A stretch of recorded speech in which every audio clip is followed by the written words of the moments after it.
Hi there, I'm Dr. John Caruso, child psychologist, and welcome to another edition of Dr. C's Morning Minute. I'm glad you're here.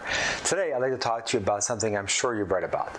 That hate-filled letter received by a child's family in Canada. The child has autism and apparently was demonstrating some odd behaviors in the community, much to the chagrin of a neighbor who wrote a vicious and shameful letter to the family about the boy. Of course, all reasonable people react with shock, anger, and disdain that a person could be so hostile, thoughtless, and compassionless. We feel for this child and his family and pray for the child's future and happiness. The child's mother provided a moving response, indicating that she fully recognizes her child's behavior can be quite challenging and that she does her best to educate neighborhood children and others about his condition. She emphasizes that despite his condition, he deserves respect and to live without ridicule. Her points are, of course, well taken. The situation is clearly extreme and, one would imagine and hope, out of the ordinary.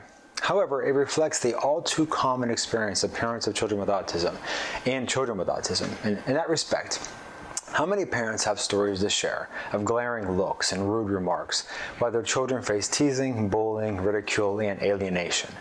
The question remains, what steps can we take to curb such reactions? Well, a few things come to mind. Number one, we must highlight this mother's point that educating others is vital. If your child with autism is going to come into contact with others in the neighborhood, at a club or sport, in the classroom or wherever, it's imperative, to the extent possible, to help those children and adults to know ahead of time what to expect from your child and how to react. There needs to be an understanding that, despite some potentially odd behaviors, there's no reason to be alarmed or afraid, and that your child is delightful, friendly, playful, and pleasant. Number two, again, to the extent possible, a child with autism tends to need direct adult supervision during such encounters. If not you, then an adult who knows and understands your child needs to be present to intervene as needed and facilitate a more successful social experience. In that respect, leaving the child to his or her own devices is less than advisable.